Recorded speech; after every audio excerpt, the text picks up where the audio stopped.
അങ്ങനെ നമ്മൾ മൂന്നാളും കൂടി നേരെ അജ്മൽ ബിസ്മിയിലേക്കാണ്. നമ്മുടെ ഹോസ്റ്റലിലെ സാധനങ്ങളൊക്കെ കഴിഞ്ഞിരുന്നു. അപ്പോൾ ഇന്ന് അവിടെ നിന്ന് പർച്ചേസ് ചെയ്യാൻ വേണ്ടിയിട്ട് നമ്മൾ ഒന്നിച്ചങ്ങ് ഇറങ്ങി. അപ്പോൾ ഇവിടെ നല്ല ഓഫറാണ്. എല്ലാ സ്റ്റേഷനറി ഐറ്റംസിനും എപ്പോഴും ഓഫർ ഉണ്ടാവും. അപ്പോൾ നമ്മളത് ഓരോന്നായിട്ട് പർച്ചേസ് ചെയ്ത് തുടങ്ങി.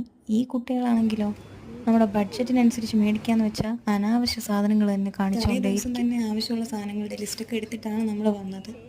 ഇവിടെ അക്ഷരം എനിക്ക് ഓരോ സാധനങ്ങളായിട്ട് പഠിപ്പിച്ചു തരുവാണ്. എനിക്ക് മിക്ക സാധനങ്ങളുടെ പേരറിയില്ല എന്നാണ് അവൾ പറയുന്നത്.